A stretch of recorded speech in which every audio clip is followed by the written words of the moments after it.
ба шабакаи телеграмии мо дохил шавед ва шумо аз аввалинҳо шуда mp3 тарҷумаи маънои қуръонро дастрас мекунед ва ҳамчунин дар викторина озмунҳои мо низ иштирок мекунед. мо бо ҳам пеш меравем.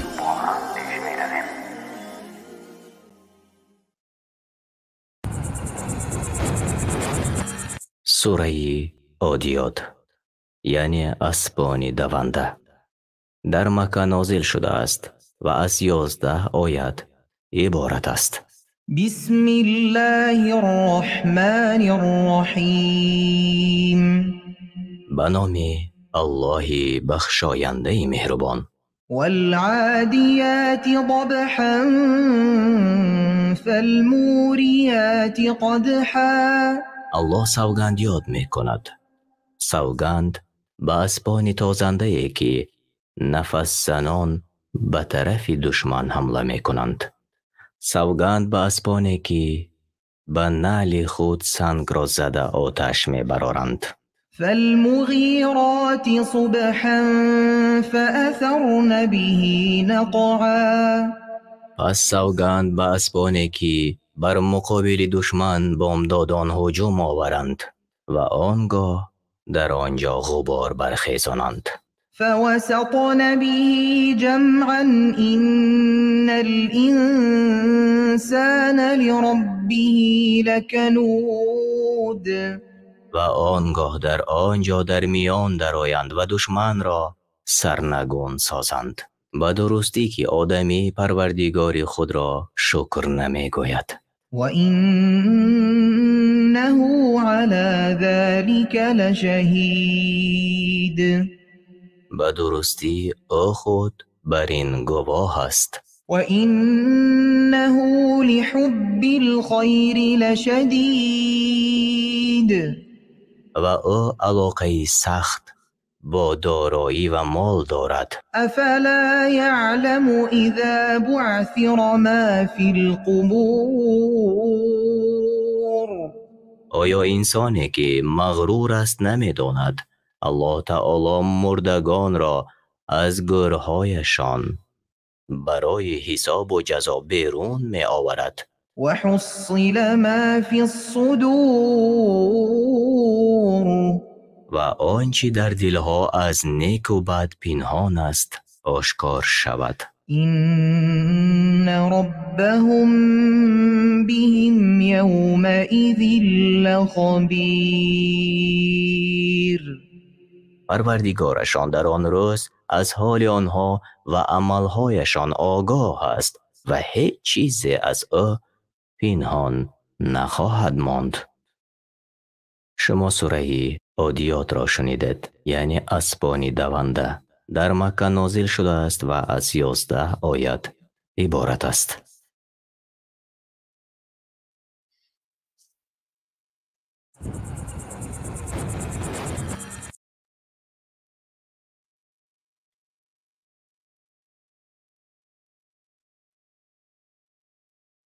به نام الله بخشاینده و مهربان. السلام علیکم و رحمت الله و برکاته. تماشابینان عزیز، مخلصان شبکه‌های یوتیوبی قرآن دستور عمل انسان و شبکه‌های نجم تیوی و همانهایی که این لحظه ها به شبکه‌های ما پیوست شده.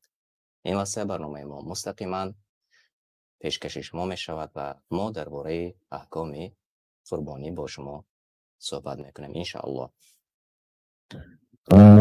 عین حال برنامه های ما در شبکه فیسبوکی و همچنین در شبکه زمان دانستن و قرآن دستور عملی انسان پخش می شود و شما می توانید سوال های خودتان را زیر چتی شبکه یوتیوبی قرآن دستور عملی انسان نوشته کنید، چون اگر سوال ها پیدا شود درباره احکام قربانی انشاءالله با بعد سوال های شما جواب خواهیم گفت. و اگر صدا همش خوب می رود در چت ما نوشته کنید و بعد از آن ما انشاءالله آغاز خواهیم کرد.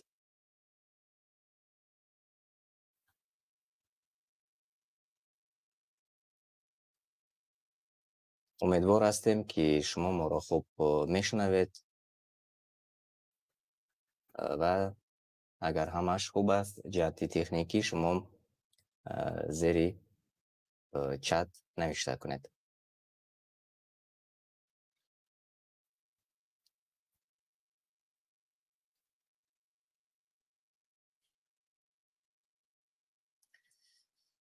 صبح برنامه ما مستقیما صدا میدهد تماشاگران عزیز و شما مستقیما ما را تماشا میکنید. فکر کنم که همش خوب است چون چت ما خاموش است.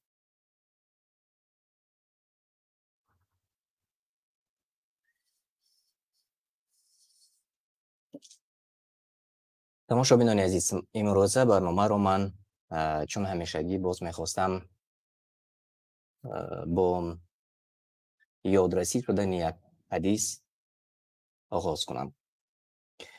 از ابو امامه الله از وی راضی باشد روایت شده است که رسول الله صلی الله علیه و سلم فرمود: فضیلت و برتری عالم بر عابد مانند فضیلت من بر پایان ترین شماست.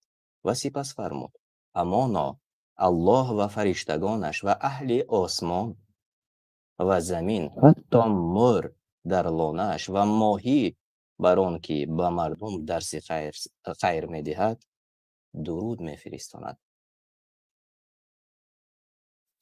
اینجا برمی‌آید که قدر و منزلت عالمان، طالب علمان خیلی و خیلی بالا است. از این خاطر ما امروز خواستیم به مهمانی برنامه یک چند نفران را دعوت کنیم و شما میشناسید البته و ما میخواستیم درباره احکام قرآنی و بعضی سوالها پاسخ گیریم. در مهمانی برنامه ما نامزد علمی تاریخ اسلام ختم کرده دانشگاه مدینه منوره حیدرزاده قرار دارند. شما آمدید میگم شما را استاد. آمد باشه، خدا نگهبان باشد. و همچنین ختم کرده دانشگاه عالی اسلامی مدینه منوره فاکولته حدیث ها سهراب جان عادلیان نیست یک جای با من قرار دارند. خوش آمدید میگم شما را. خوش باشد. سهراب جان ما رو میشنید؟ خوش آمدید. خوش باشد. و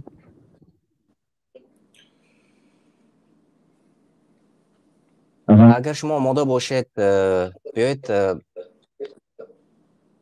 ما در عرفه عید قربان هستیم و سر اول از استادت هم خواهش میکردم که درباره ماهیت و درباره خودی قربانی و درباره عید قربان و از کجا پیدا شده است، از کجا سرچشمه گرفته است، هرچند که اکثر میدانند ولی باز یادرسی کنم که عینی مدعا است.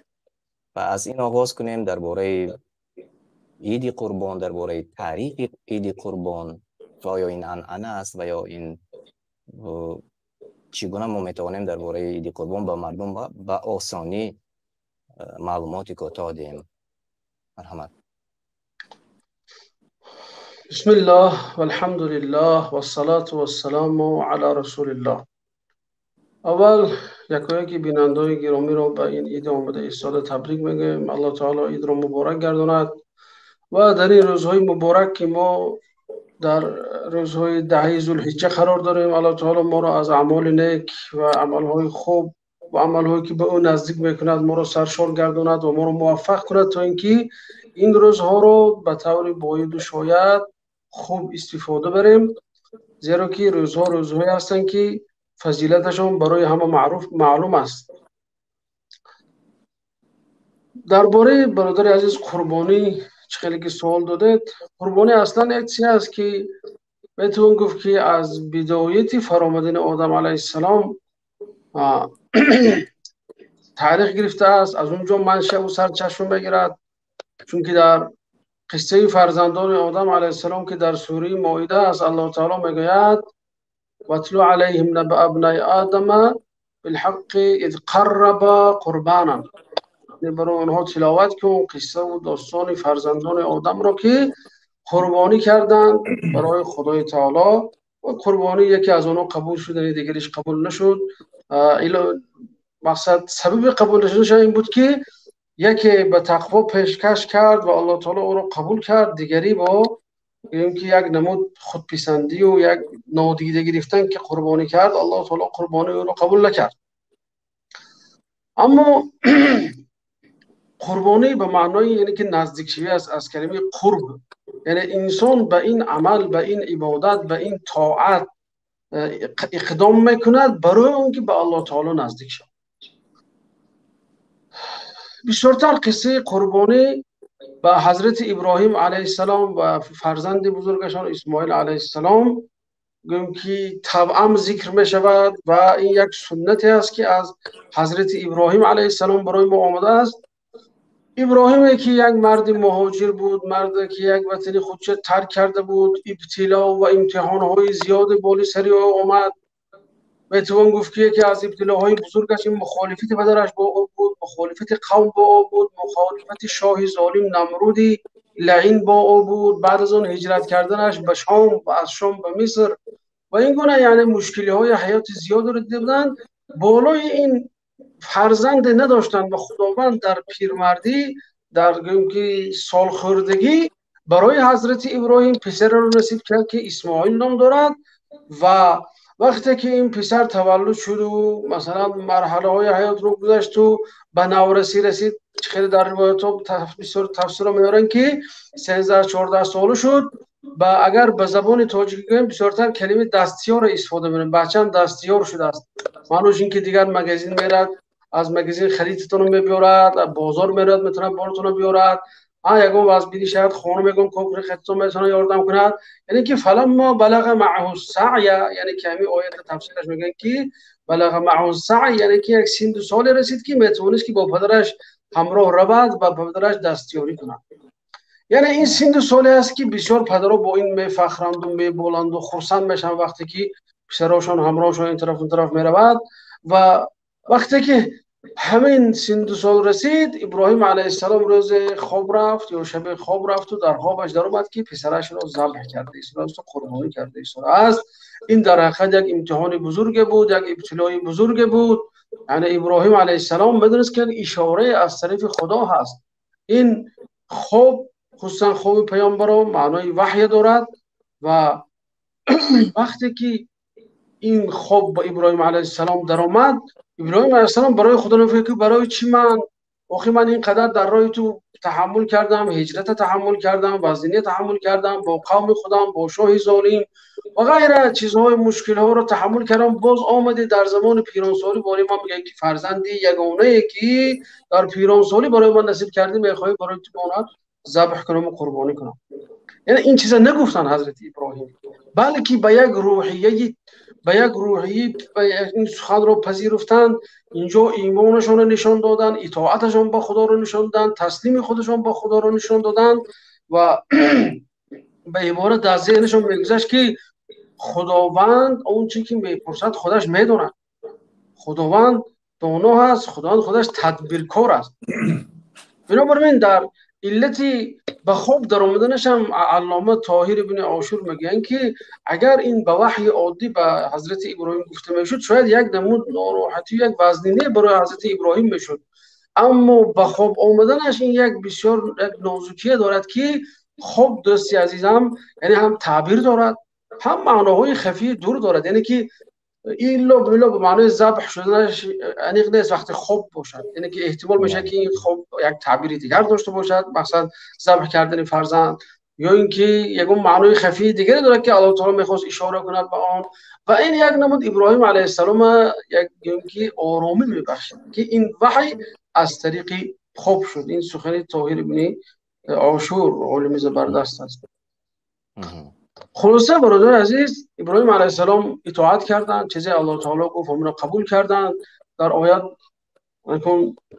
آمدن پیش فرزندشون گفتن یا بنی انی ارا فی المنام انی اذبحک، من در خواب میبینم که تو را قربانی دارم یا خدا تو رو ذبح کرده اسلام. یعنی که در حقیقت برادر عزیز اینجا مثلا وقتی چخور فکر میکنیم میبینیم که ابراهیم پسرش برای جنگ نفرستانده است که گویم که جنگ میرود احتمالی از جنگ زنده گشت آمدنش هست، یا عسکری میرد خدمتش میکند احتمال زنده آمدن و اینش هم هست، یا اینکه مهاجرتی مهنتی نفرستانده است که مقصد پدر گوید که هم میرود و میآید.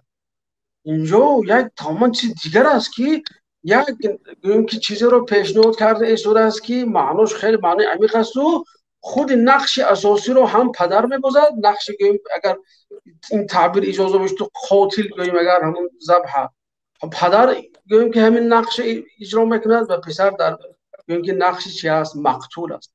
این یک چیزی وزبین است. این ما میخونیم مثلا آیات تفسیر میخونیم میشنیم قصه های در مسجد میگویند، شاید بعضی هم خیلی مروری کرام میگذارد میرفته که اگر چخور فکر کنیم اینا گفتنش برای بچه اصلا مشکل است. از جهت روانی بینیم اگر از جهت تربیوی بینیم اومده مثلا پسر گویی که من خدا امر شده است یعنی که من خواب دیدم، نگفت که از خدا امر شده، گفت که من خواب دیدم که تو رو ذبح کرده است.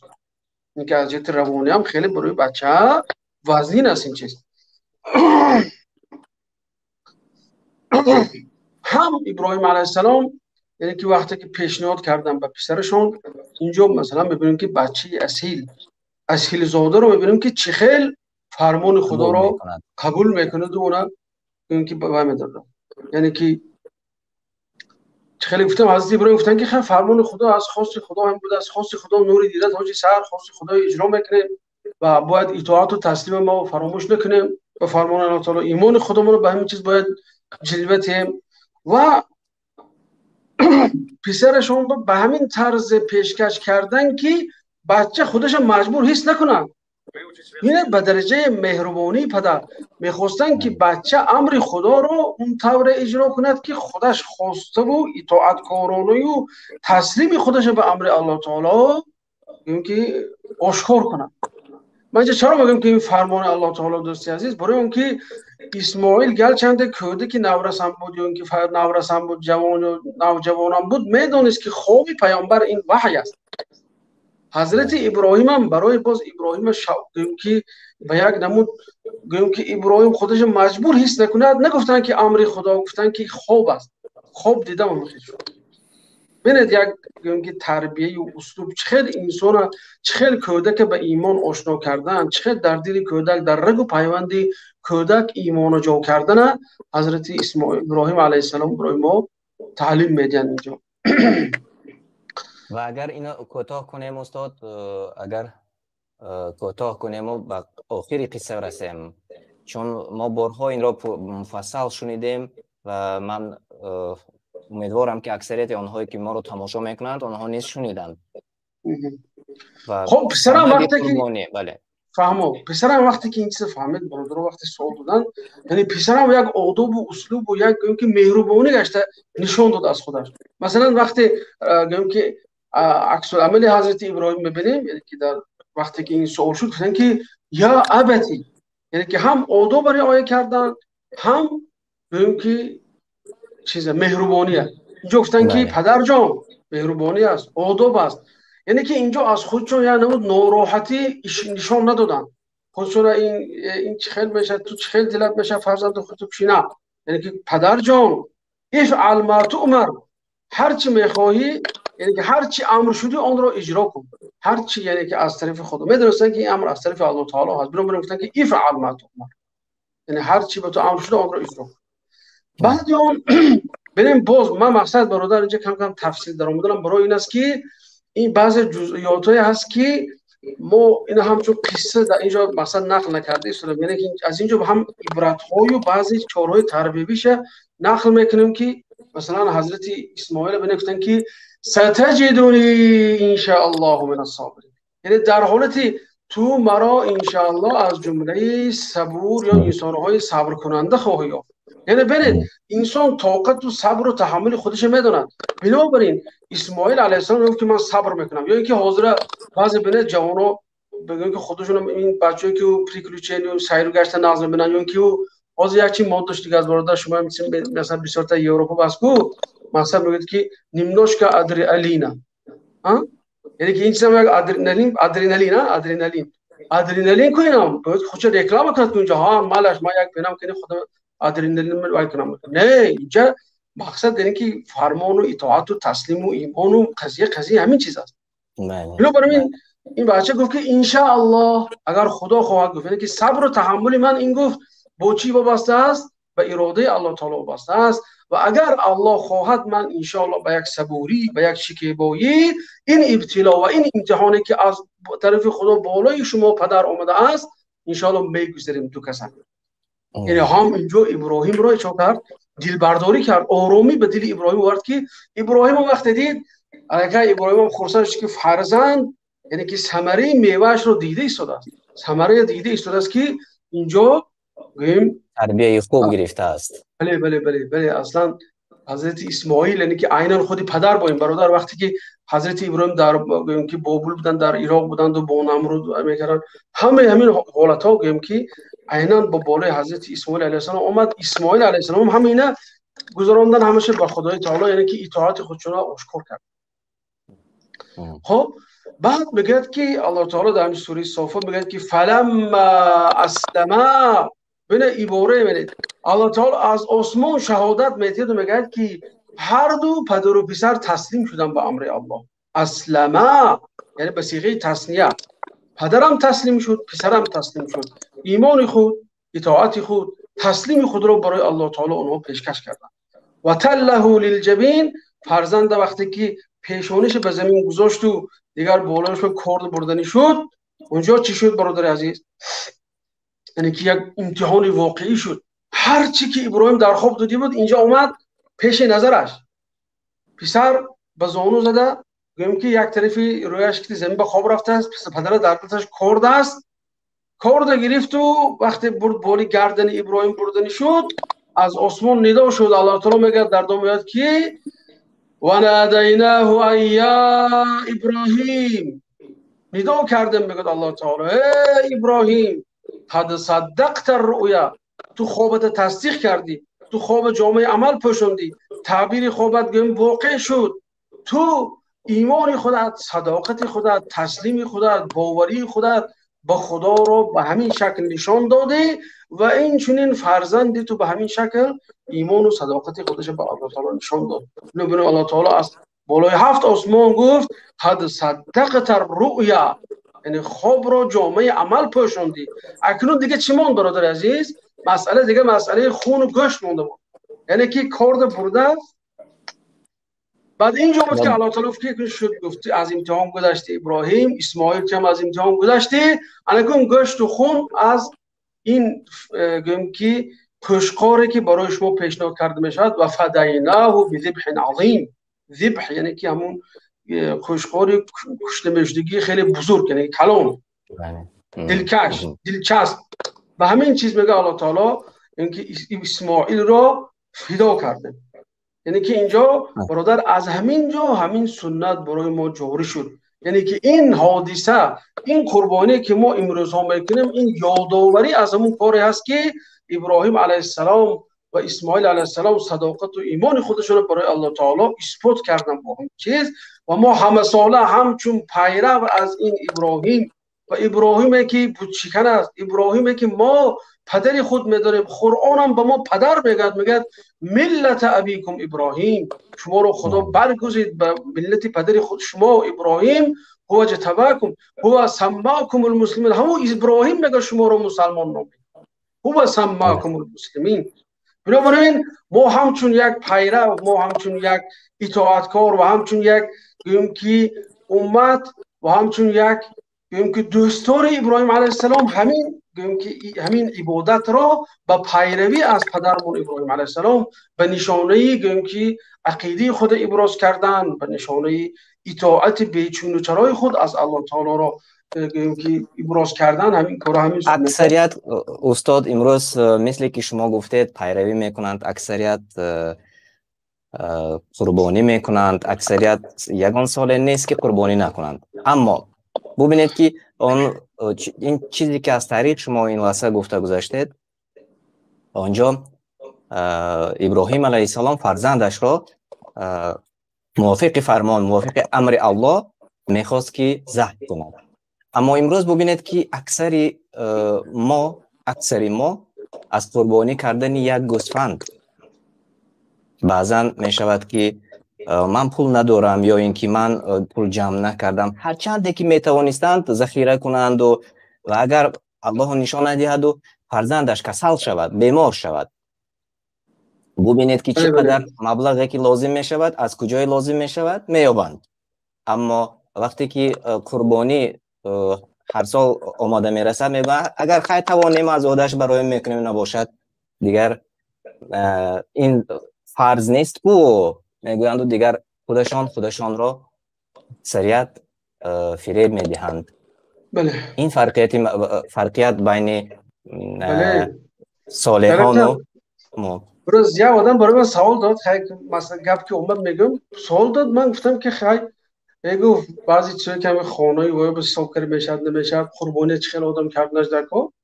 من گفتم انسان میشد برای گفتم من طرفای شما چی میگن کون بودم، طرف ما میگه که بخچه میگم، مقصد برای بخچه کودکاشون توی و تیار میکنن، گفت دختراشون پسراشون برای بخچه گفتم 10 تا 20 تا کوربچه تیار میکنن، دخوفکه میخرن، نمیدونم دیوان میخرن، همه چی پول دارن، همین که عبادت شد دیگه همه بهانه میکنن. بود در یک خانه 4 برادریم، آیا یک قربانی کنیم یا 4 قربانی کنیم، ما در یک خانه فلان بیسم، فهمیدن که در این مسئله بهانه جویی میکنن. خلاصه من به یک چیز دیگر همین به مصاحبه میکنم دوستی عزیز، یعنی که خیلی معنی مهم است از این قصه این است که انسان یعنی که باید خدای خودش رو شناسد که خداوند وقت امتحان میکند، وقت بنده ابتلا میکند، بالای و یگان وزدینه ها میبیارد، این معناش این نیست که خدا میخواهد که بنده آزار تیاد، بنده میخواهد که اذیت تیاد و این کار، نه، بلکه با این چیز الله تعالی میخواهد که فقط صداقت، اطاعت و تسلیم ما رو فهمد. ببینید همین قصه ابراهیم دوستی عزیز، وقتی که ابراهیم علیه السلام حال کردن نبرده، وقتی که تصدیق شد ایمان خودشون مثال پیش خداوند نشان دادن، اطاعت خودشون پیش خدا نشان دادن، خداوند به جای بچه‌شون چی آورد؟ ذبح دیگر آورد، یعنی که همون گوسفند آورد. یعنی معنیش این است که مسلمان وقتی در وزنی و در امتحان و در ابتلا افتید و صبر کرد و اطاعت کرد و به گفت خدا رفت، حتما الله تعالی وقت صداقت از این بنده احساس کند، چه خیلی که ابراهیم در همین حالت نجات داد فرزندش، عیناً همین مسلمان هم به همین شکل از همون امتحان، از همون وزبینی الله تعالی نجات داد. این است به اصطلاح یا خیلی مختصر هم باشه برادر، عذر بسیار تقریبا شاید چند دقیقه شد، الله شما راضی باشد. بعضی جنبه‌های فکری بودین از همون قصه ابراهیم علیه السلام. باید اکنون برمیگردیم به بعض سوال‌هایی که از جانب تماشابین هم آمده است و چندین سوال‌ها این لحظه باز تماشابینان ما نیز دایر به قربانی می‌دهند و من از سهراب جان عادلیان خواهش می‌کردم. اینجا یک سوال آمده است از تماشابین ما، کی می‌تواند قربانی کند و کی عذر دارد از قربانی کردن؟ بسم الله الرحمن الرحیم، الحمد لله والصلاة والسلام علی رسول الله و علی آله و اصحابه و من والاه. اما بعد، طبق حدیثی که ابو هریره رضی الله عنه روایت کردند، پیامبر صلی الله علیه و سلم فرمودند که من وجد سعة فلم یضحی فلا یقربن مصلانا، در مسند احمد است. کدام انسانی که وسیگی یابد، یعنی قدرت پیدا کند ولی قربانی نکند. قدرت بعضی علما رحمت الله علیهم گفتند که به یک خریدن یک اضحیه، به خریدن یک قربانی یعنی گوسفند یا از 7 یک قسم شتر یا گاو اگر قدرت پیدا کند، اضافه از خراجات خود و اهل و عائله‌اش او میتواند قربانی کند. و بعضی علما رحمت الله علیهم گفتند کسی 20 دینار داشته باشد، یعنی به مبلغی اگر جهانی گیریم تقریبا 4000 دلار، 80 دینار، 4000 دلار داشته باشد بعد قربانی میکند. گفتم لیکن کدام انسانی که اگر به یک قربانی قدرت داشته باشد قربانی کند خوب از خوب. مقصد علما رحمت الله علیهم یک قسم علما واجب گفتند مانند امام ابو حنیفه و یک قسم علما سنت گفتند مانند امام شافعی. هر دو دلیل ها دارند، ولی اگر چند یکی به سنیت قول سنیت را هم به نظر گیریم، کدام انسانی که یعنی که قدرت دارد، چطوری که در بالا قدرت را گفتیم، باید قربانی کند و بسیار علمایی که گفتن اگرچه سنت مؤکده هست جایز نیست ترکش گفتن. بله.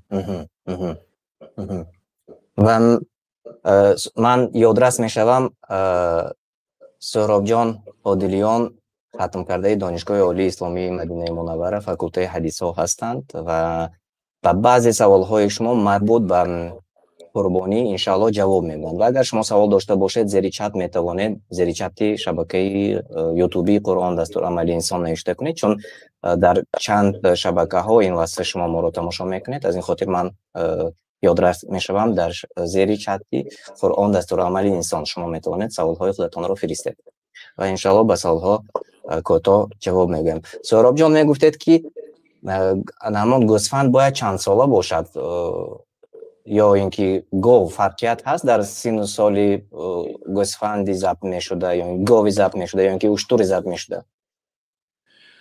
گوسفند باید 6 ماهه باشد کمترینش، که به گوسفند هم بوز هم می‌دراید چون بوز از جنس گوسفند است، لیکن بوز باید 1 ساله پره شده باشد. بوزی که حالا 1 ساله نشده است قربانی کردنش نادرست است.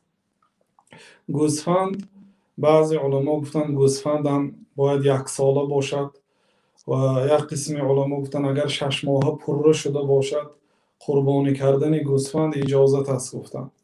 و بعضی علما میگن سبب خلاف این وابسته به چراگاه است. اگر چراگاه گوسفند آب و هوای آنجا خوب باشد غالبا گوسفند در سن 6 ماهگی الکی سزاوار قربانی می شود.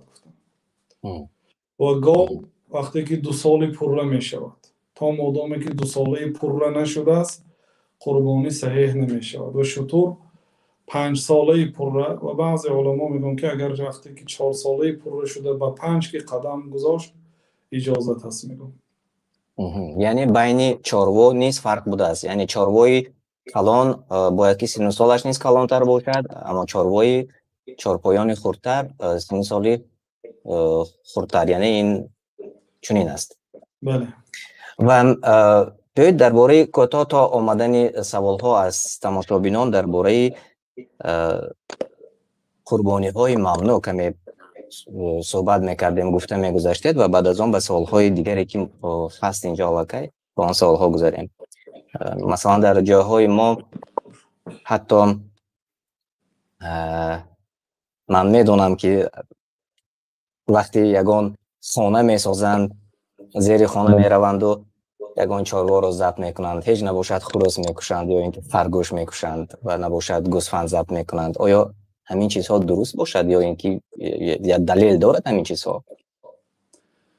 البته وقتی که الله سبحانه و تعالی پیامبر علیه السلام امت اسلام را به قربانی امر کرد، فصل لربک وانحر، به پروردگارت نماز گذار و قربانی کن، یعنی خالص برای پروردگارت قربانی کن. مفهوم این آیت این است که یعنی بودن شخصیت هایی که بغیر الله قربانی میکردن و یکی از مثال های بزرگ به شرک اکبر این قربانی کردن بغیر الله تعالی که از قدیم الایام مردم بغیر الله به در نزد بت‌ها و هیکل‌ها و هر معبودی که عبادت میکردن برای تقرب، برای نزدیک شدن به آن معبود آنها قربانی میکردن و این تا زمانهای ما و در جایهای ما هم واقعا آمده است که وقتی که چاه میکابند یا یک عمارت ساختنی میشوند یا خانه نو میخرند یا در راه ها بسیارتر راننده ها مبلغ جمع میکنند و یا قربانی میکنند، این همه به خاطر جن هست. یعنی این قربانی به غیر الله است که پیغمبر علیه السلام در حق چنین شخصیت ها اگر دعا گوییم دعای بد کردند. پیامبر صلی الله علیه و سلم در آن حدیثی که حضرت علی رضی الله عنه روایت کردند گفتند که لعن رسول الله صلی الله علیه و سلم من ذبح لغیر الله، یا در دیگر جا لعن الله من ذبح لغیر الله، الله لعنت کند آن شخصی را که بغیر الله قربانی میکند.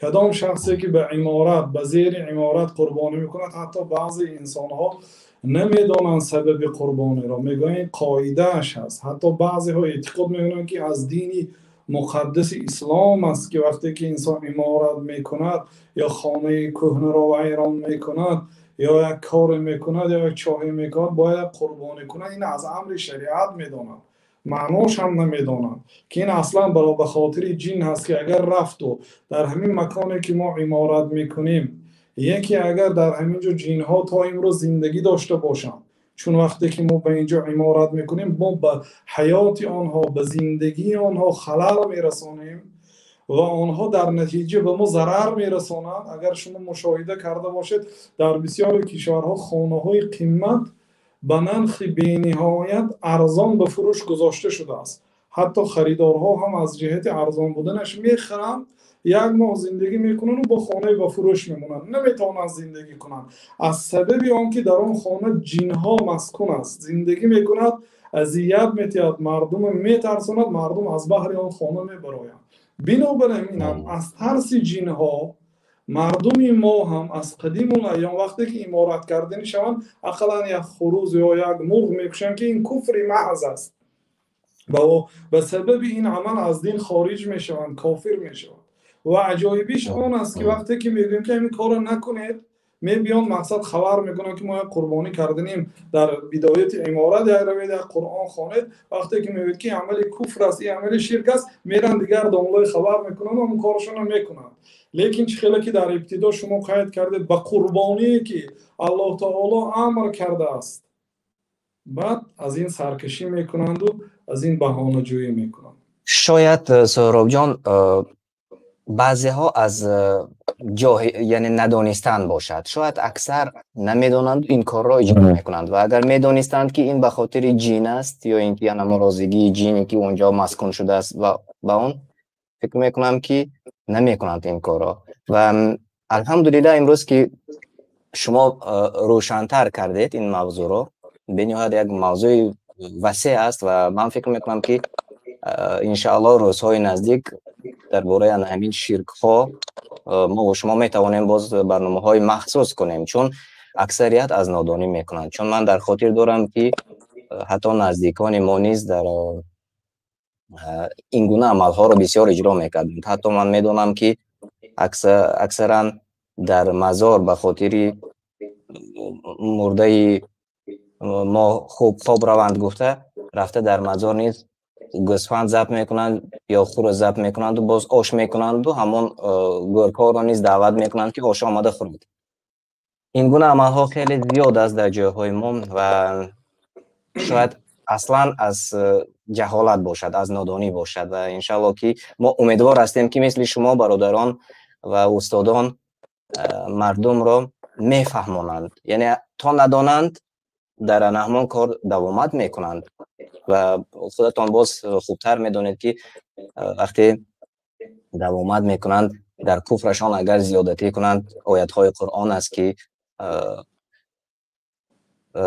ضرر بر خودشان میشود. از این خاطر انشاءالله که ما باز در آینده نیست این موضوع ها را یک جای با شما و مثل شما استادان انشاءالله که دوام میدهیم. و سوال دیگر آمده است اگر اجازه دید. اینجا سوال دادند که اگر نیتی قربانی گوسفند خریدند و ناگاه گوسفند 2 روز پیش از قربانی مرد، شخصی قربانی میکرده باید چی کند؟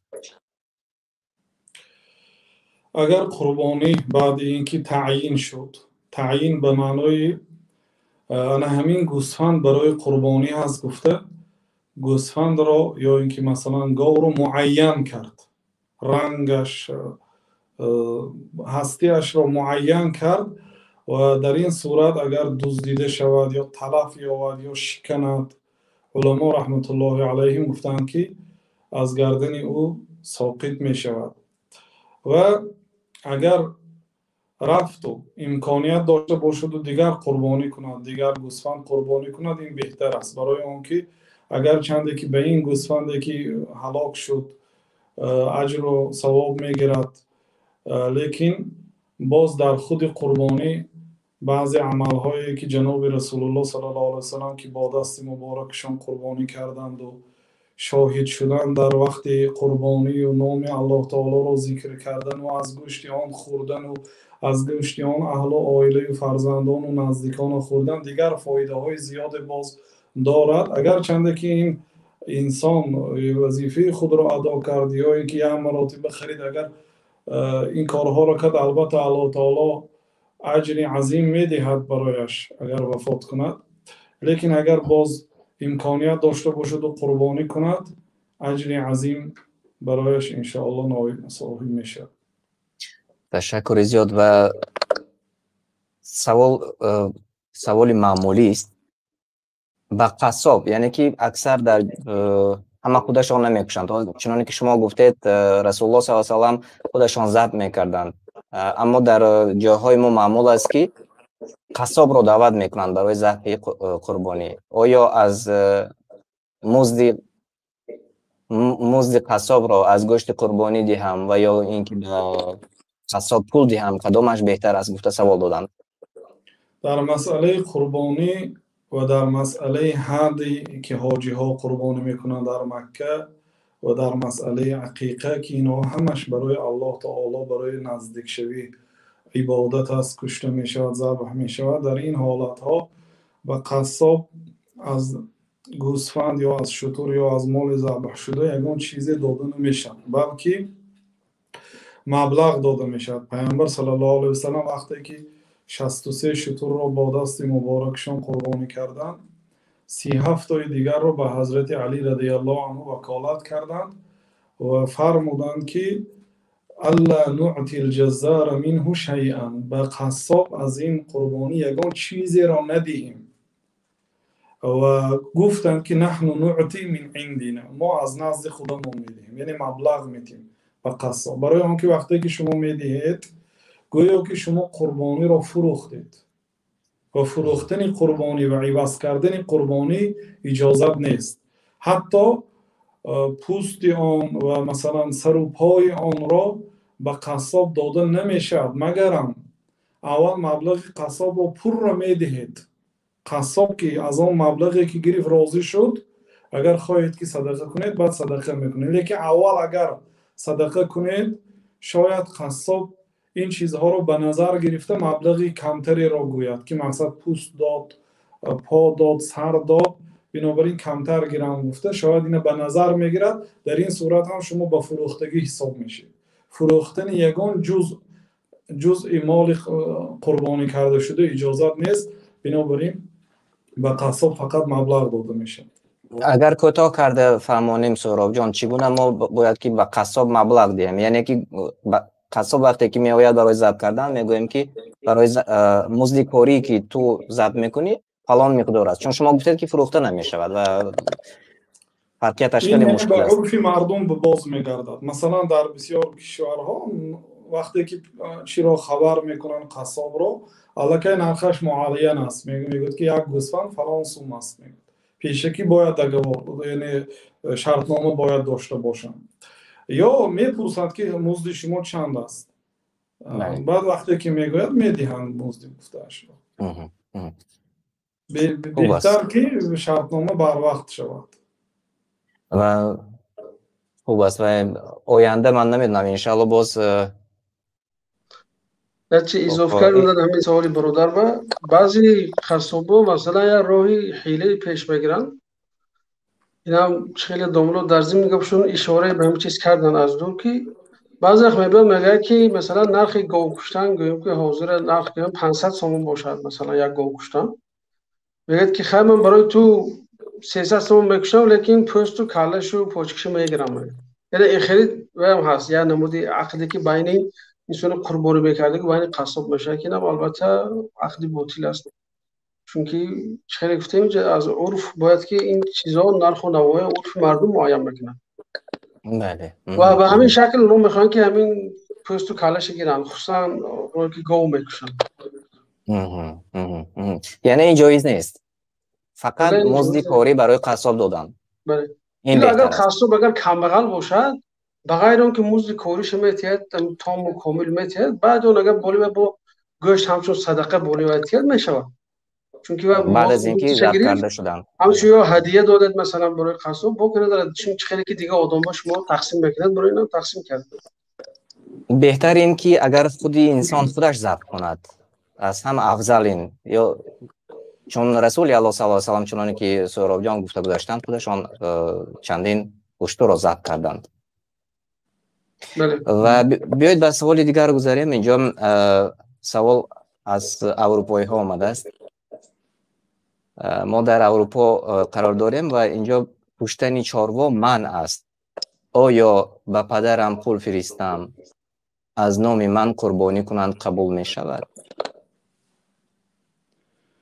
بله، توکیل یعنی وکالت گرفتن اجازت است. مردم بسیار مهاجری که هستند و اهل و عائله‌شان مثلا در وطن هستند، آنها می توانند یکی از نزدیکانشان، پدرشان یا برادرشان یا دادرشان یا فرزندشان وکیل گیرند، گویند که یک گوسفند میخری از نام اهل و عائله ما قربانی میکنی گفته وکالت میکنن. این جایز است و همین حدیثی که پیامبر صلی الله علیه و سلم حضرت علی را وکالت کردن، علما گفتن که همین وکالت کردن در قربانی همین حدیث اصل است، یعنی دلیل هست. گفتن این چنین باز دیگر دلیل ها هست. خلاصی کلام اجازت است. خیلی خوب، خیلی خوب. اگر چنین باشد یعنی یگان مشکل نیست با آنهایی که در اروپا قرار دارند. و یک سوال دیگر اینجا آمده رسیده است، به نهایت به نظر من شوق‌آور هم هست. همسایه‌مان گوشت قربانی آورد و گفت که بعد خوردنش استخوان‌ها را برگردانید. علاوه کرد که شکستن استخوان‌ها گنده. این گفته ها یگان دلیل دارد؟ قربانی که روز عید قربانی کرده می شود، الله تعالی با نص صریح در قرآن کریم با خوردن حتی امر کرده است. بنابراین حتی بعضی مذهب‌ها گفتند که خوردن از گوشت قربانی فرض است بناهن ظاهر آیات که الله تعالی امر کرده است فکلوا منها، از قربانی خود بخورید. بنابراین پیامبر صلی الله علیه و سلم از 100 شتری که قربانی کردند از همش یک جزئی بریده به یک دیگ انداختند و شوربا کردند و از آب شوربایش نوشیدند، چون که 100 شتر را از 100 شتر گوشت خوردن امکانیت ندارد، برای همین آب شورباش نوشیدند. چون الله تعالی فکلوا منها، بخورید از آن گفت. امر الله تعالی در قرآن کریم است که از قربانی که میکنید خودتان باید تناول کنید. لیکن شاید اینجا بعضی قربانی ها هست که از آن خوردن ممکن نیست، آنها را در نظر داشته باشند، چون در ایام حج اگر کسی جنایت کند یگان محظورات احرام اجرا کند او باید قربانی میکند. کسی یک واجبات من ترک واجبا فعلیه دم. ابن عباس میگه کسی یک واجب ترک میکند بر ذمه او قربانی واجب میشه. از این قربانی ها خوردن خود صاحب جنایت ممکن نیست. کسی که محظورات احرام در حج اجرا کرد او باید از همون قربانی که برای فدیه همچون جزا همچون جنایتی کردگیش قربانی کرد از آن باید نخورد. لیکن از هدیش حاجی که حج تمتع میکند میتواند از قربانیش خورد، چون پیامبر اسلام از شترهای خود خوردند. فقط این مخصوصی به همین است و این چون این پیامبر صلی الله علیه و سلم در یک سال از خوردن گوشت قربانی منع کرده بودند. وقتی که صحابه پرسیدن که یا رسول الله سالهای پیش ما از قربانی خود میخوردیم، پوستهاش میگرفتیم، ظرف تیار میکردیم، عموما از قربانی های خود استفاده میبردیم. بعد پیامبر اسلام گفتن که چی شده است که؟ گفتن آخر شما منع کردید. گفتن این منع برای آن که یک گروه مسافرها آمدند و برای آنها کمبغلی و سختی آمده بود، پیامبر اسلام امر کردند که همه قربانی های خود را نخورید و با آنها دهید. گفته انا همینجا نهی آمدگی است. بنابراین بعد آن پیامبر صلی الله علیه و سلم فکلوا، خورید و اطعموا، طعام دهید به دیگرها و ادخروا، ذخیره کنید. گفتن بعد اینکه نهی کرده بودن باید اجازت دادن. بنابراین شاید همین نهی ها رو در کتاب ها خونده هستند لیکن امرها رو دیگه نخوندگی باشند. شاید صدد شاید چنین باشد، اما در جایی که استخوان بله مسئله استخوان اینه به عقیقه شاید آمیخته کردگی هستند. در عقیقه بعضی علما گفتگی هستند که اگر استخوانش نشکنی خوب است گفتگی هستند. این هم یگان نصی سریع از قرآن و از سنت نیست، فقط این تفاعلن، یعنی فعلی نیک کردن که این کودکی که برایش عقیقه می شود اگر استخوانش نشکسته بطون اگر ما این استخوان ها رو گیریم و مثلا دفن کنیم با این مقصد که همین کودک سالم و با قوت برکمال رسد گفته. یعنی این یک تفاعل است. شکستن عقیقه هم اجازت است، فقط بعضی ها وقتی که این چیز دونستن یعنی خب دیگر همین قاعدهش هست گفته عمل میکنن. حاضر که شما بله چون اینکه گفتید بعد از این دیگر همه استخوان ها را جمع نکنند بعد از عقیقه، یعنی شما گفتید که در قرآن و در سنت این چیز نآمده است. قولی بعضی علما گفته گذاشتند، همین خیلی است سهراب جان. امام نووی هم چی دارن که یک میگن که در این مسئله یک حدیث نیست، یک روایت صحیح نیست. پیش از این امام مالک رضی الله عنه نیز گفتن که در این باره یک حدیث صحیح نیست. خیلی برادر اشاره کردن این یک بعضی انسان ها از جهتی که زبان تاجیکی خود ایرین بایده گفتن که اگر استخوان شکست شد شاید برای حیات کودک اگان خوبی بیاید و همین چیزا گفتن، لیکن گپای بی اساس است. تا تو بعض علما اینا خرافات میدونن، این چیزا از خرافات ها میگن. بله خیلی خوب شد دونستن یعنی همین چیزها برای اکثریت بسیار فایده میکند انشاءالله. و اگر تماشابینان عزیز شما سوال ها داشته باشید زیر چت ما نوشته کنید و با سوال های شما وابسته به قربانی وابسته به احکام قربانی میتوانید سوال های خودتان رو پیشنهاد کنید. و اینجا باز یک سوال دیگر آمده است: پدر و مادر و زن و فرزندان در تامین من هستند، چند قربانی بر من واجب می شود؟ یعنی هم پدر و مادر و هم زن و فرزندان در تامین یک عائله است و به همین نفر چند قربانی واجب می شود؟ اصل در این مسئله حدیث جناب رسول الله صلی الله علیه و سلم است که ضحى رسول الله صلی الله علیه و سلم بکبشین عظیمین املحین اقرنین. در صحیح بخاری سه صفتی قربانی پیامبر صلی الله علیه و سلم آمده است. یعنی قربانیشان البته غیر آن قربانی که سال دهم در مکه 100 شتر کشتند. این در وقتی که در مدینه بودند پیامبر صلی الله علیه و سلم 2 گوسفند میکشتند. اینجا صفات های همین گوسفند هایی که پیامبر صلی الله علیه و سلم قربانی میکردند 8 صفت در عمومی حدیث ها آمده است که کبشین عظیمین اقرنین املحین سمینین ثمینین آمده است. یعنی پیامبر صلی الله علیه و سلم 2 گوسفند نارینه قربانی میکرده اگر چنده که مدینه هم اجازت است، و 2 گوسفند عظیم جثه قد و قامتاش بلند و فربه و قیمت و رنگش سفید. املح از کلمه نمک گرفته شده، یعنی رنگ سفید یا اینکه رنگ سفید دارد، شاخدار اگرچه بی شاخ هم اجازت است، و اخته کرده شده که ریشته بند کرده شده هم میگویم، یعنی برای اون که طعم گوشتش با لذت می شود. 2 گوسفند می کشتن پیامبر صلی الله علیه و سلم. در یکی آنها می گفتن که بسم الله الله اکبر هذا عن محمد و عن آل محمد. این از نام محمد است و از نام اهل و عائله محمد است صلی الله علیه و سلم. به این لوح زنهایشان تمام عائلهشان فرزنداشان می درآید. و در دومینش می گفتن که هذا عن محمد و عمن لم يضحي من امت محمد صلی الله علیه و سلم. در دومینش می گفتن که از نام محمد است و از نام امتان محمد است، اون شخصیتایی که به قربانی قدرت ندارند. بنابراین کسی قربانی برای کردن قربانی قدرت ندارد، بیچاره است، فقیر است، خاطراش جمع باشد که جناب رسول الله پیغمبر مهربان صلی الله علیه و سلم از نام همه آنها قربانی کردگی هستند.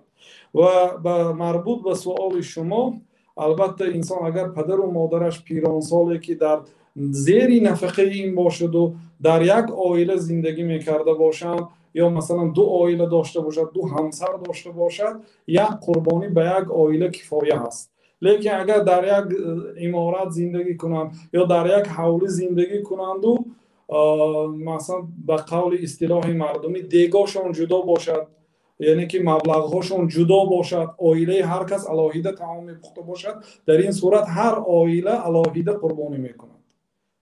اگر چنده که در یک عائله مثلا 10 فرزند دارد مثلا، یا بگذار 2 عائله 2 خانه دارد، یک عائله‌اش در اینجا در مثلا شهر، یک عائله دیگرش همسرش در دیه است، این آدم یک گوسفند می‌کشد اگر چنده که جدا هستند.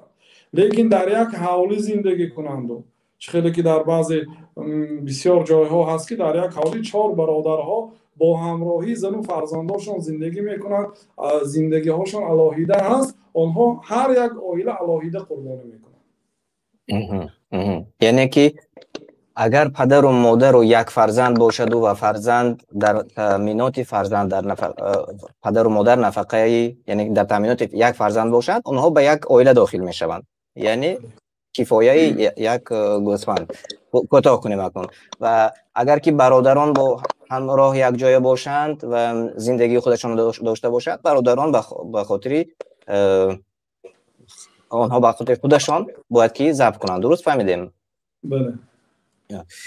خیلی خوب. و اینجا سوال ها از تماشابینان آمده رسید. من انشالله به سوال ها میگذارم. اینجا باز یک سوال عجیب دیگر نیز آمده رسیده است. اول به اون جواب گویم و بعد از آن به سوال مردم گذاریم.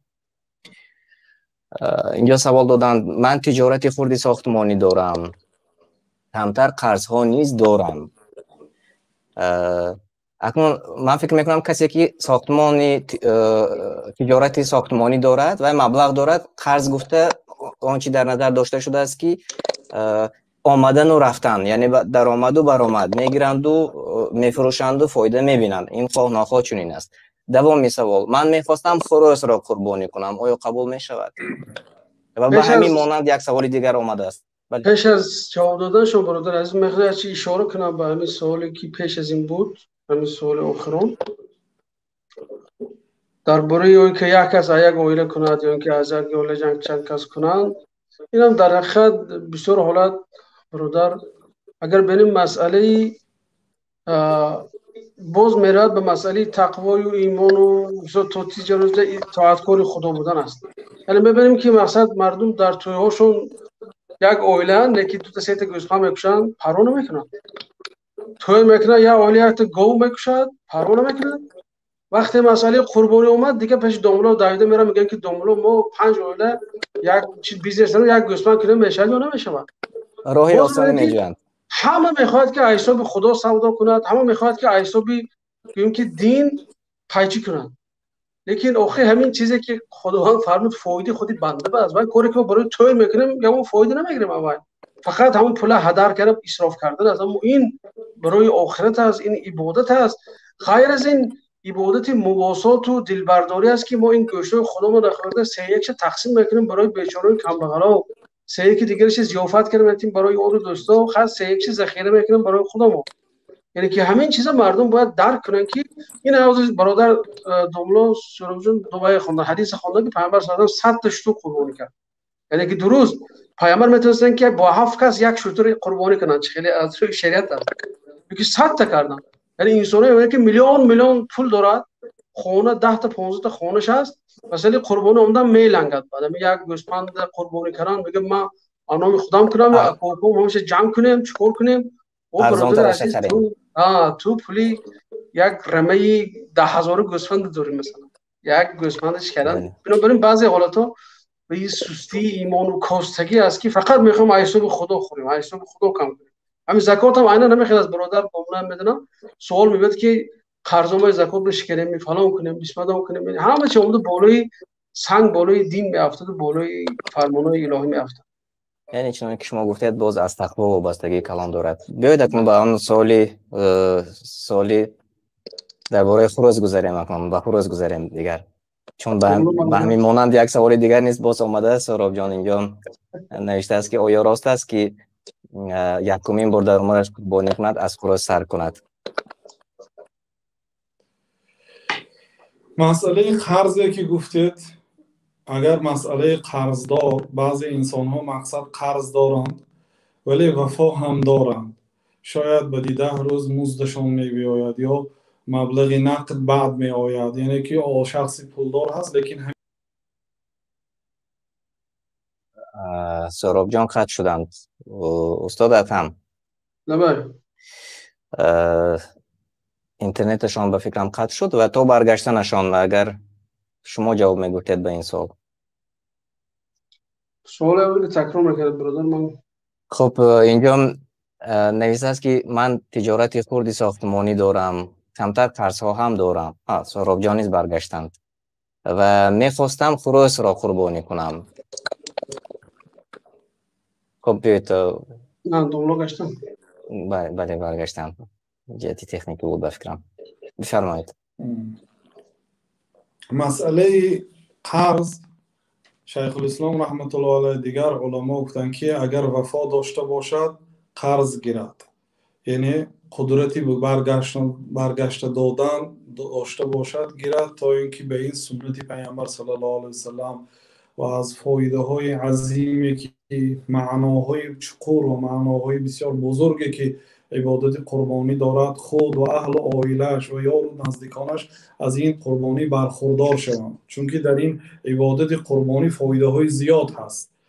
خوب است که اگر به قرضش وفا داشته باشد، یعنی مال و ملک وفا مبلغ دارد، فقط همان روز عید پولی نقد ندارد گیرد کند گفتند. لیکن بعضی علما اگر این واجب نیست، لیکن اگر قرضدار باشد و قرضش واقعا از اصل مالش بسیار باشد برای او واجب نیست.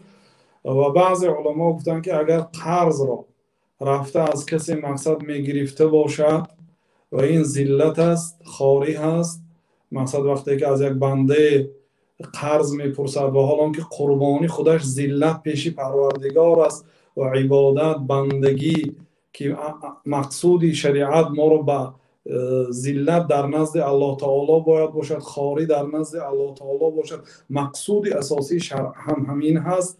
و وقتی که قرض میگیرد تا اینکه این عبادت را کند، اینجا کمتر به مقصود اساسی مخالفت میکند. بنابراین قرض نگیرد گفتند. خلاصه هر دو گروه علما هم با مقصدهای نیک گفتند.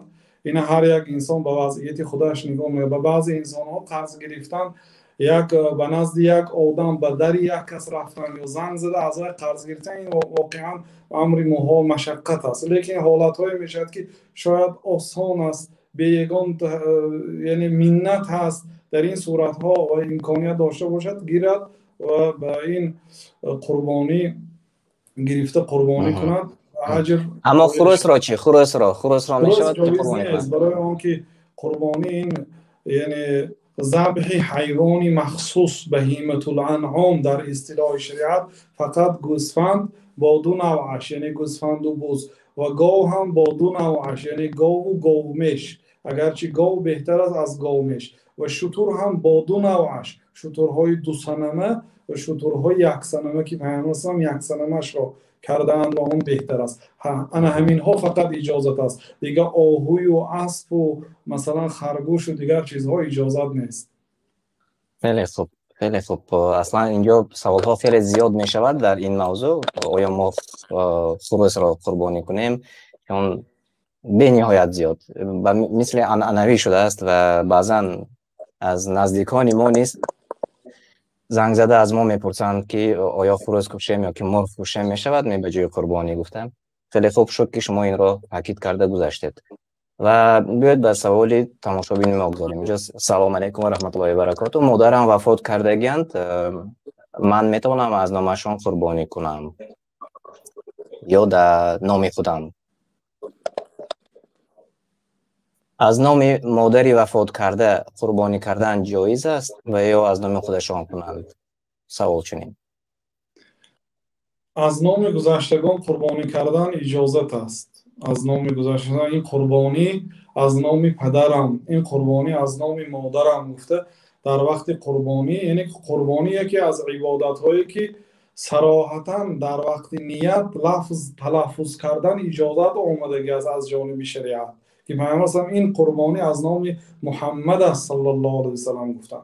بنابراین وقتی که قربانی میکند باید حتی آن شخصایی که از نام زنده ها وکیل هستند مثلا یک مهاجر به یک دوستش وکیل میگیرد که از نام ما یک قربانی کن، باید میگن که سنت این است که نام شخص اصلی را در وقت قربانی گیرد که این قربانی از نام فلانی بچی فلانی است. بنابراین وقتی که قربانی هم از نام گذشتگان می شود، از نام پدر بابا مثلا، باید نام آنها را گرفته قربانی کند. و شیخ الاسلام ابن تیمیه رحمت الله علیه میگوید که به یگان خلاف ثواب قربانی به مرده در این حالت میرسد، چون که این عبادت مالی هست. عبادت مالی به خلاف ثوابش به گذشتگان میرسد. انشاءالله. و خب شما یک بار به سوالی همین اسلام کرن ازن نیز جواب گفته، چون این کس نیز پرسیدن که ما در روسیه هستیم، آیا میتوانیم مبلغ روان کنیم به رفیقمون تا که از نام ما قربانی کنند؟ بله میتوانیم. شما گفته گذاشتید مملکت که امران نیست. و درباره تقسیمات قربانی، چگونه باید قربانی تقسیم کرده شود؟ و از این پیش نیست استاد هم گفته گذاشتن در این مسئله، و اگر که یک بار باز روشن‌تر میکرده تقسیمات قربانی را. تقسیمات قربانی به خود شخص قربانی کننده وابسته است. اگر مقصد، بعضی انسان ها هستند که شرایطشان مقصد اینقدر مبلغ بسیار ندارند، لیکن با وجود همین قربانی کردند، بنابراین آنها میتوانند اکثر قربانی را میتوانند ذخیره کنند، چون به همین در بعضی حدیث ها و دخیرو ذخیره هم کنید تا گفتند، میتواند ذخیره کند، میتواند خودش از آن تناول کند. خیر این سنت است. حتی برای همین هم پیامبر صلی الله علیه و سلم نماز عید قربان را بر وقت‌تر می‌خواندند که تا اینکه مردم که با نماز قربانی سنت است که با دهان روزه آید، تا اینکه به خلاف عید فطری رمضان، به نماز عید فطر شما یک چیزی شیرینی خورده میرید به نماز، چون که تا امروز روزه بودید، و به عبادت به نماز قربانی با دهان روزه میرید تا اینکه آن روز با قربانی خود افطار کنند. یعنی نماز هم بر وقت‌تر خوانند امام ها با برابری در آمدن وقت، به خلاف نماز عید رمضان که باید تأخیر کنند تا اینکه مردم صدقه فطری خود را داده توانند و امکانیت پیدا کرده صدقه های خود را ادا کرده، بعد به نماز بیایند و نماز عید قربان رو بر وقت‌تر گرفتن تا اینکه بر وقت‌تر رفته قربانی کنند و از قربانی خود دهان گشایند. وقتی که از قربانی خود میخورند، خودشان، اهل و عائلشان، نزدیکانشان، الله تعالی فاطعموا البائس الفقیر، به شخص فقیر قربان صدقه کنید گفت. این چونین به شخصی که مقصد فقیر نیست، یار و دوست نزدیک که آن حاجتی به صدقه ندارد، با آنها هدیه هم کرده می شود. یعنی در قربانی هدیه، صدقه همش جایز است. یعنی می تواند قربانی را به سه تقسیم کند که در حدیث ها آمده است که ذخیره کند و هدیه کند یک قسمش را، و یک قسمش را صدقه کند. صدقه به کمبغل ها، هدیه به یار و دوستایی که آنها مقصد کمبغل نیستند، و ذخیره برای خودشان. این به خود شخصی قربانی کننده وابسته است. می تواند مقصد اکثری آن را قربانی کند، می تواند برابری تقسیم کند، می تواند اکثری خودش قربانی را به خودش گیرد و کمترش را به دیگرها تیند. این به حال خودش حواله هست. به شرایط با قولی که وابستگی به تقوا و به ایمان است باقی ماندهش. و خب اینجا به نهایت سوال خوب آمده است.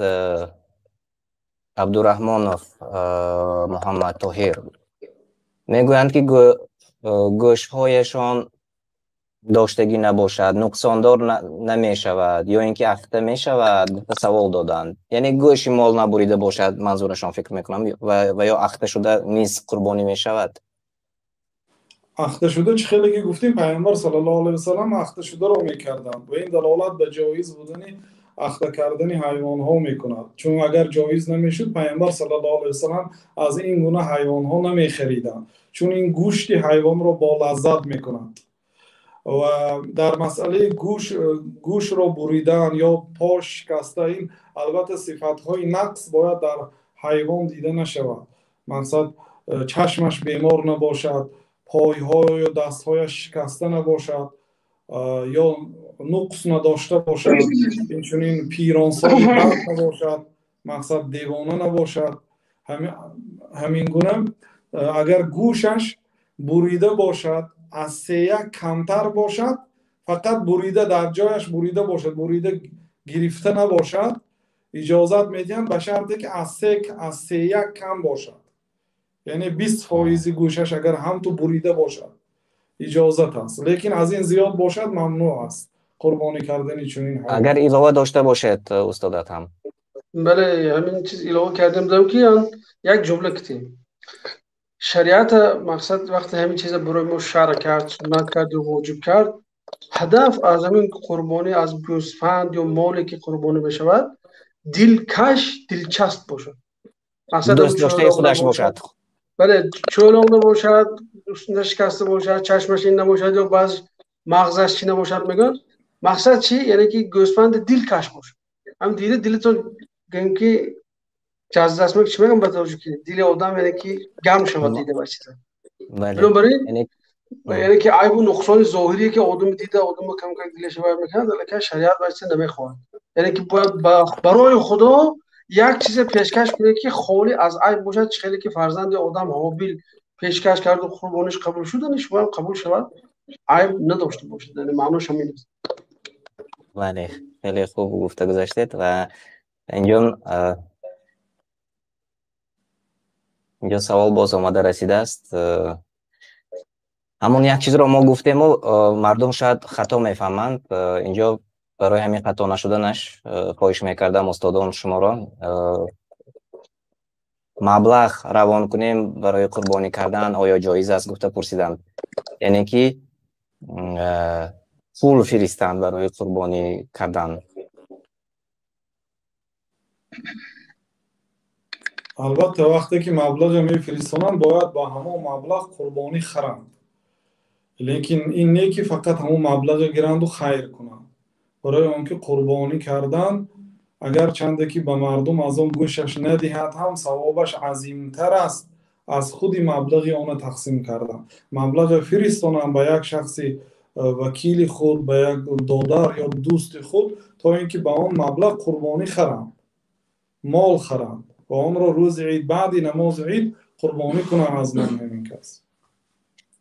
همین گونه سوال ها سال گذشته نیز در برنامه ما خیلی زیاد بود و تا حال مردم باز همین، یعنی که یک نمود سوال همون سوال ها است. و خب اینجا من نمیفهمم چی منظورشان. شاید باز بهتر من میخونم، عیناً میخونم این سوال را. نوشته کردند که السلام علیکم، یک سوال، روای ویس خریدن درست است؟ گفته سوال دادند. اکنون چی رو در نظر دارند؟ شاید یعنی علاقه ضبط شده رو در نظر داشته باشند. می الله عالم. و اگر شما دانید مرحمت جواب میگفتید. مال قربانی رو ژوای ویس خریدن درست است؟ سوالشون.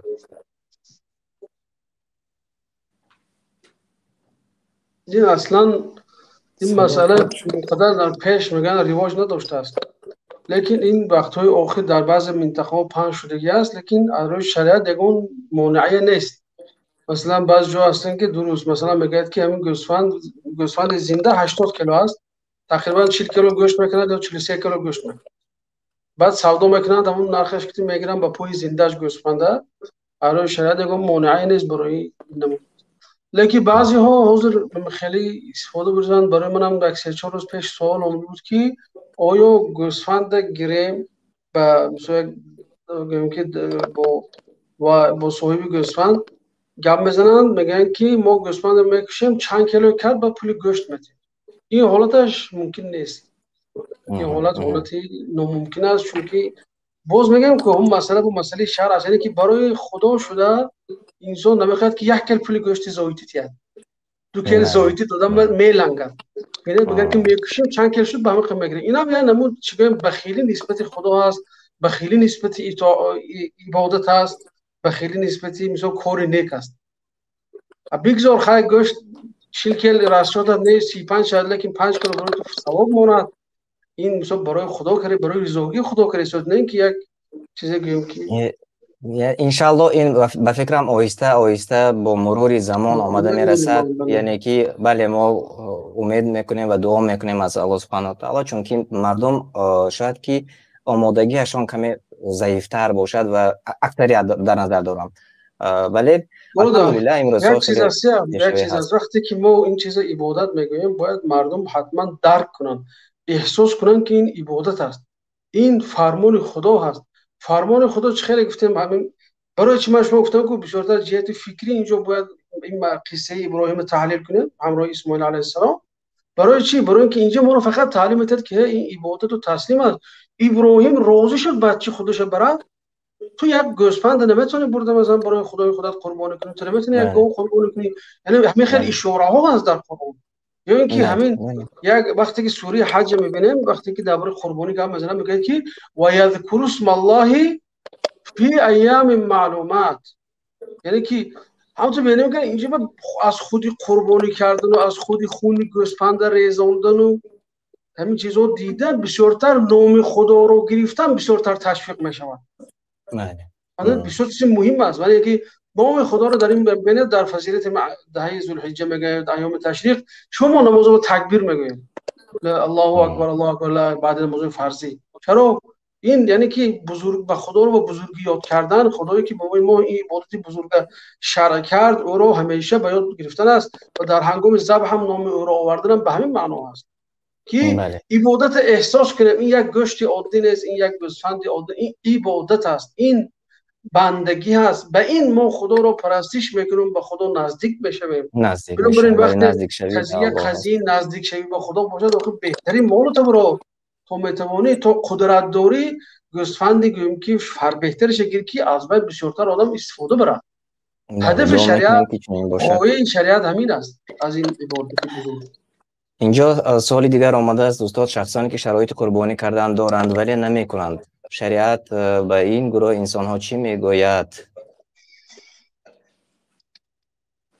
بنابراین با قولی که قربانی واجب است گناهکار میشود، چون که پیامبر صلی الله علیه و سلم گفتند که من وجد ساعتا فلم یضحی فلا یقربن مساجدنا، کسی که امکانیت قربانی کردن دارد و قربانی نمیکند به مسجدهای ما نزدیکی نکند. گفتند اشاره به نماز عید است، به نماز عید نبیاد، یعنی این یک نوع وعید است. این حدیث امام حاکم گفتند که این طبق شرط بخاری و مسلم است، ولیکن آنها در صحیح بخاری و مسلم روایت نکردند و ذهبی صحیح گفتند و بعضی علما حسن گفتند. بنابر همین هم بعضی علما همچون تکیه به همین حدیث قربانی را واجب دانستند، یعنی کسی که قدرت داشته باشد و نمی کند گناهکار می شود. خیلی خوب تاکید کردید. بعضی ها بهانه جویی میکنند و البته که چون که استاد ادهم نیز گفته گذاشتند از این پیش، بهانه برای فریبی، اول اینکه فریبی خودشان و بعدا فریبی الله میکنند، یعنی که اوخی من شرایطم کمتر از امروز، بیزنس هم اینقدر خوب نیست، امروز سودا کمتر شد و پگاه شاید زیادتر شد انشاءالله میکنم گفته، دیگر خود فریبی کرده. یعنی انشاءالله که آینده امیدوار هستیم که این اصلاح می شود. یک سوال دیگر اینجا آمده است درباره تقسیمات ما گفته گذاشتیم، اما درباره چند نفر چگونه مال را تقسیم میکند نگفتیم. اینجا نیست. از یکی از تماشاگران ما سوال آمده است که آیا 3-4 نفر پول پرداخته یک جای قربانی کنند درست است؟ سوال دادند. اگر مسئله گاو کشتنی باشند اجازت است که 7 نفر به یک مبلغ جمع کرده یک گاو میخرن و به 7 نفر تقسیم میکنن یا شتر.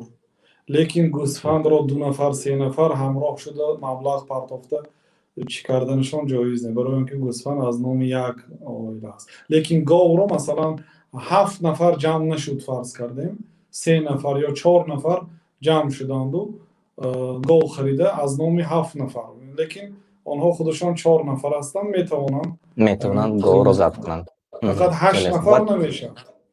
تقسیماتش رو نیست مثل که شما گفته گذاشتید 3 تقسیم میکنند و هر یک نفر از حصه خودشان از همون 3 تقسیم کرده خودشان یک قسمتی دیگه قسمتش رو به خودشان و اهل بیتشان و یک قسمتش رو به محتاجان و یک قسمتش رو به مهمانان وقتی اگر آمدن تناول میدهند. همین درست؟ یعنی بعد اینکه هر کس همون 7 نفری که مقصد حق خودش رو گرفت، سهم خود رو گرفت، بعد دیگر چیکاری که میکند؟ حتی اگر بعضی علما رحمت الله علیه گفتن که یک آدم مثلا یک گوسفند قربانی کرد 30 کیلو گوشت داد، این مقصد این آدمی که پولداری کلان نیست یا بسیار به مالش اگر تنگی کند میتونه اقلا 2 کیلوگرمش، 1 کیلوگرم برای یک مسکین، 1 کیلوگرم برای همسایه یا خواهر یا نزدیکش خیر کند و باقی مونده 28 کیلوش همش خوردم، یعنی اجازت هست. میگم اینم سه تقسیم کرد، یک قسمش صدقه کرد اگرچه 1 کیلو است، یک قسمش هدیه کرد، باقی موندهش هم خورد و هم ذخیره کرد، اجازت است. میتواند که 1 کیلو 2 کیلو خودشون خورد و اکثریتش خیرینش وابسته به خودی آدمی که قربانی کرده است. خیلی خوب. برای بچه نابالغ جایز است قربانی کردن؟ سوال از فرهاد اسماعیلوف آمده است. وقتی که پدرش اگر از نام عائله کرد از نام کودک ساقط میشه، لیکن خودی از نام کودک مقصد سهم داشته باشه یا مبلغی الهیده باشه و پدرم از نام ما الهیده قربانی کنید گوید، تا اینکه اون قربانی برای دیگرها خیر میکرده باشد و به دعای محتاجها مقصد خواهد که آنها در حقش دعا کنند، میتواند قربانی کنند. چون بسیار عالم ها میگن که الله تعالی رو دعا کن با زبانی که گناه نکردی. وقتی که شما قربانی برده میتید به یک شخصی کمبغل، شاید ماها آنها طعم گوسفند رو نچشیده باشند، با یک دعای آنها شاید دین و دنیای آخرت شما آباد میشه به زبانی که با آن زبان ها شما گناه نکردید، آنها دعا میکنند در حقتان. بنابراین خوب است اگر چنده که بر ذمه او واجب نباشد، پدرش از نام عائله او کرده باشد میتواند الهیده قربانی کند. یا زن شوهرش از نام عائله‌اش کرد، زنک میخواد الهیده با قربانی کند و به دوگانه هاش و نزدیکانش یا با محتاجای محله خیر کند. مرحبا. یعنی در این من نشده است. و بیاید به سوال آخر میگذاریم. آخران سوال، اما آن شخصانی که قربانی میکنند پیش از عید یا قربانی خودشان به سرتراشخانه ها رفته موی سر و ریش خود را آرایش میدهند، آیا این درست است؟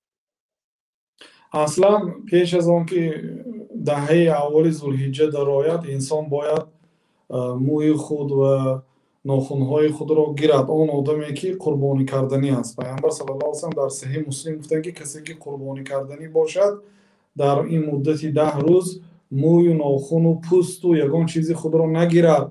این همچون یک تشبه به حاجی ها که حاجی ها تا روزی که قربانی نمی کنند موی نمی تراشند. وقتی که قربانی کردن بعد موی می تراشند و بعد از لباس احرام می برایند. همچون تشبه به عبادت بزرگ انسان ها باید در آنهایی که از حج نرفتند آنها باید از این کار خودداری کنند و بعد اینکه گوسفند را قربانی کرده می شوند بعد موی خود را گیرند و ناخنهای خود را گیرند، بعد اجازت می شوند. یعنی این نهی پیامبر صلی الله علیه و سلم، پیامبر نهی کردن، منع کردن. منعی پیامبر صلی الله علیه و سلم بعضی ها میگن برای تحریم است، یعنی حرام است و این قول بسیار با قوت است چون که یگان صارف نیست، و بعضی ها میگن که نهی پیامبر نهی تنزیهی هست، مکروه است، یعنی خوب است که همین کارا نکنن. رفت و کنن هم یگان فدیه یگان جریمه واجب نمیشد، لیکن گناهکار میشن. میگن اونهایی که معنی پیغمبر صلی الله علیه و سلم به حرام بودن معنی داد کردن. چون اصلا پیغمبر صلی الله تعالی وقتی که منع کرد، المنع للتحریم، قاعده اصولی است. منع شریعت دلالت به حرام بودن میکند، مگرم اگر یگان صارف باشد، یگان صرف کننده باشد که منع شریعت به منع مکروهیت، یعنی نکنی خوب هست، نکن همین کاره، لیکن نکنی خوب هست، به همین مکروهی تنزیهی، مکروه اگر تفسیر کنند در این صورت گناهکار نمیشه. لیکن اگر ترک یعنی که پیش از عید، پیش از به نماز عید رفتن، اینجا منظورشان شاید بود، پیش از به نماز عید رفتن بر سرتراشخانه رفته مویشان رو چیز کنند، پسان کنند و بعد روند، خوشرو شوند و بعد روند، یعنی منظورشان شاید این باشد. اگر قربانی کرده باشند نکنند، نیت کرده باشند نکنند، بعدی قربانی کنند. لیکن به اهل و عائله به دیگرها اجازت از این فقط به سرداری خانه یا به اون شخصی که قربانی میکند اگرچه وکیل باشد هم. بعضی علما کسی وکیل باشد او ناخن و موی نمیگیرد تا روزی که قربانی نکند. گفتم وکیل نیست. این هم قولی بعضی علما، یعنی وکیل هم نمیگیرد، اما در بعضی حالت ها وکیل شاید که ناخن میگیرد و موی سر میگیرد و ریش میگیرد، اما بهتر میشد که وکیل نیست این کار رو نکند. شما منظورتون این است؟ همین خیل چون که وکیل وظیفه اصیل را میگیرد.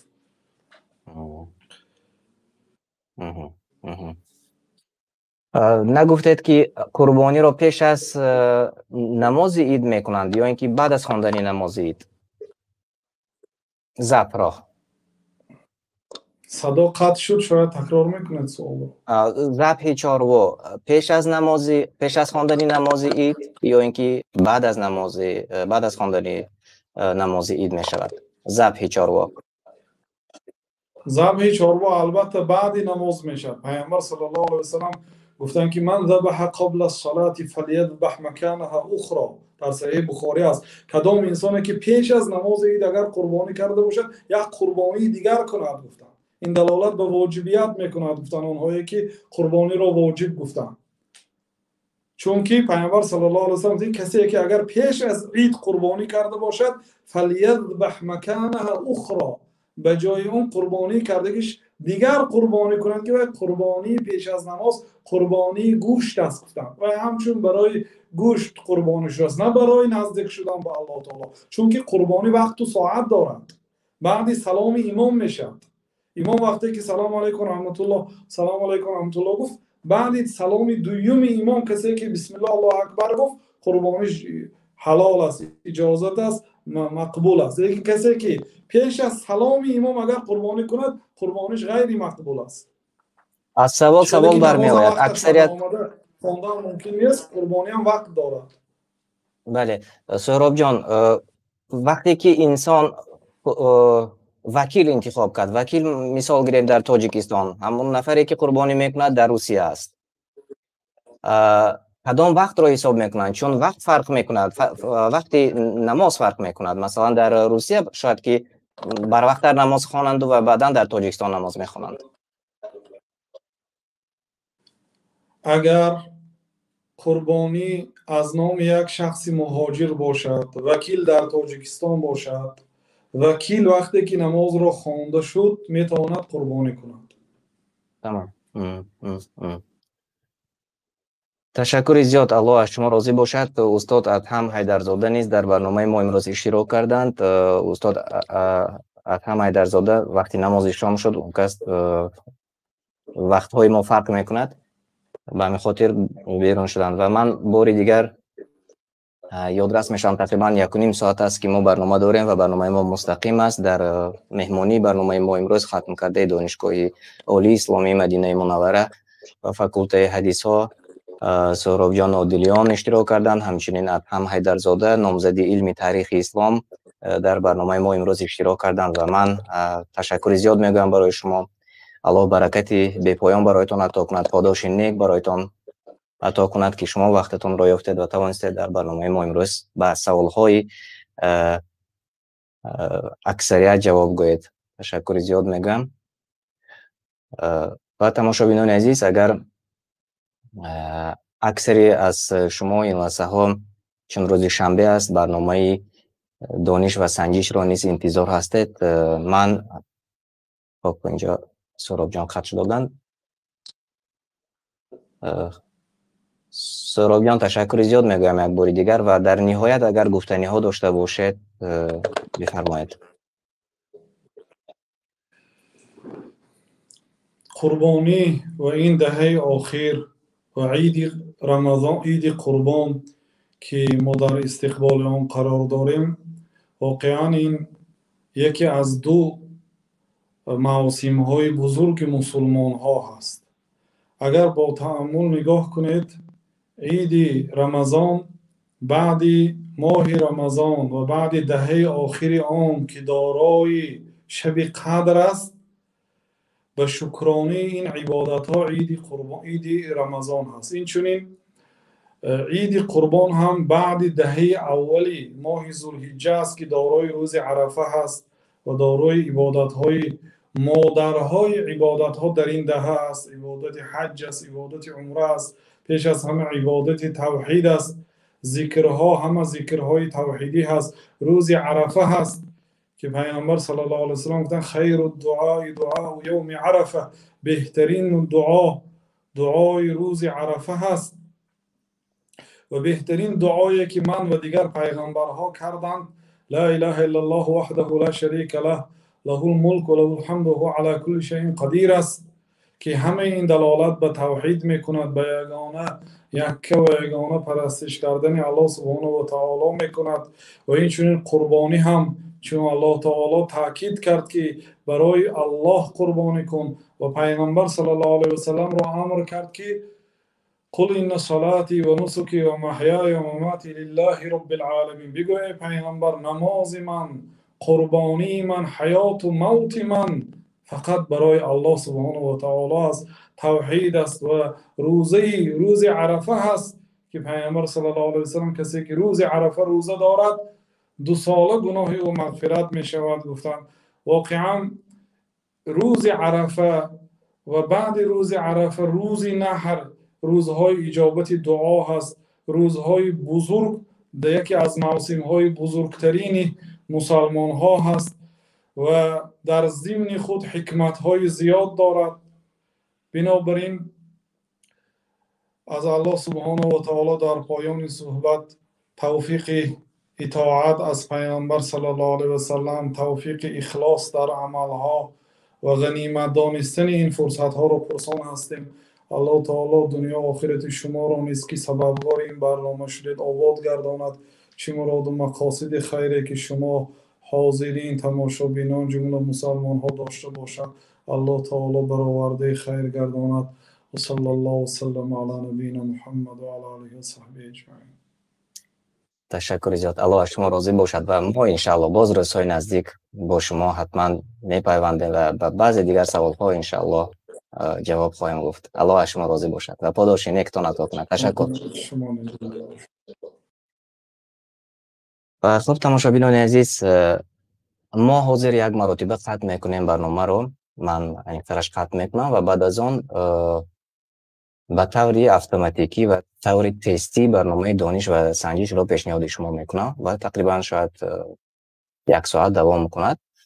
آنجا سوال ها میشود و شما میتوانید خودتان بواسطه بدون اشتراک من به برنامه داخل میشوید و به سوال ها انشاءالله جواب خواهید گفت. سوال ها از سوال های برنامه های گذشته انتخاب کردیم چون امروز الحمدلله ما توانستیم یک جای با شما، البته با همه آنهایی که این واسه با ما هستند، یک غذای معنوی خوب گیریم و وابسته به احکام قربانی صحبت نماییم و الحمدلله امروز این نصیب ما گشت و باقی مانده من برنامه رو به طور تستی پیشنهادتان میکنم و انشالله که من باوری دارم که هر کسی که میخواد در آن اشتراک کند خودش بپیوندد و خودش گیم پین معلوم میشود، گیم پین و نیکنیم نوشته کنید و داخل شود در برنامه انشالله اشتراک کنید.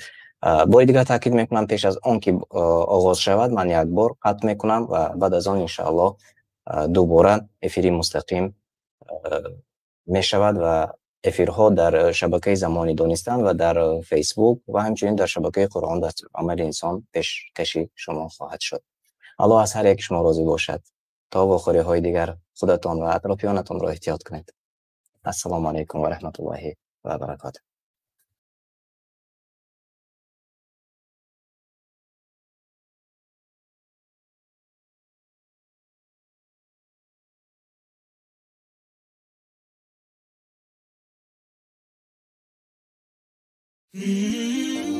به شبکه تلگرامی ما داخل شوید و شما از اولین ها شده MP3 ترجمه معنای قرآن را دسترس میکنید و همچنین در ویکترین آزمون های ما نیز اشتراک میکنید. ما با هم پیش می رویم.